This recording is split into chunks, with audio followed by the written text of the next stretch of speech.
makes you forget everything that God has already accomplished.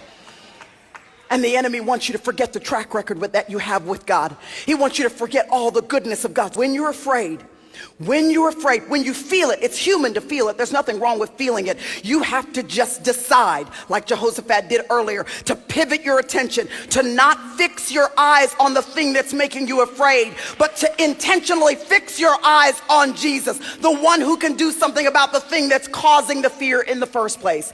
You have to pivot. It's intentional, y'all. It's not going to happen by chance. You're going to have to choose to focus your attention on the promises of God, on the character of God, on the victories that God has already brought you in your past, which is why one of the most important spiritual disciplines, it didn't start off as a spiritual discipline, it was kind of just something I was doing, but one of the most important spiritual disciplines I recognize now that I'm so grateful that I've done is kept a journal of God's work throughout my life. Listen, if you've never started doing that, I'm going to encourage you to do it now.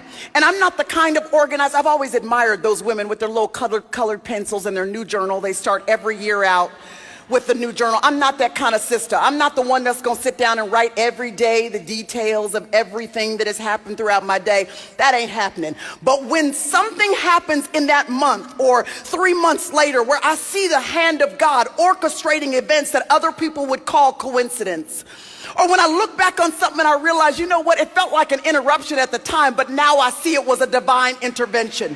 When I see the hand of God moving, or when he shows up in an unexplainable way and I recognize his providence in my life, I've had this track record of just writing it down.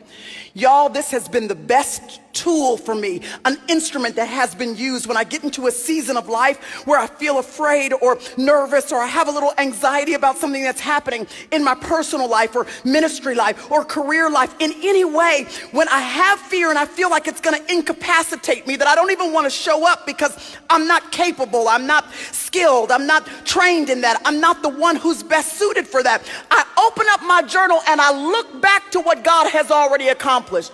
If he did it then, he will do it now. You need a track record. You need to be able to remind yourself of what God has already accomplished in your life.